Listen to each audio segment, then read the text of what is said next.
Major respect to our school division superintendent, Dr. Jambani Abantas Usman, to our assistant schools division superintendent, Dr. Elinda G. Dael, to our guests from our division of Tangub City, our division program specialist, Sir Inayo, our gorgeous education program supervisor and PDPino, Ma'am Redita R. Disina, to our active school principal, Sir Richie S. Mendoza, to my co-teachers, graduates, parents, guardians, a pleasant morning to all of us. I am very glad to be the guest speaker for this memorable occasion in your lives.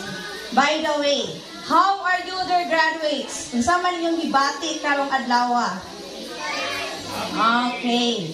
This day is as much an achievement for the graduating student and also to our proud parents.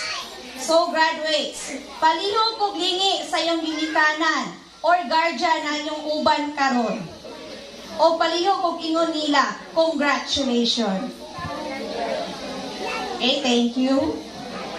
When my school principal told me 1 week ago that I am the guest speaker today, akong reaction, patay, ipit ko, giunay kong pusin. So wala ko'y mahimo, yes na lang. Kay kung ingon magguta guest speaker, sama ani na occasion, para sa akua are those who are already successful in life. I question myself, am I?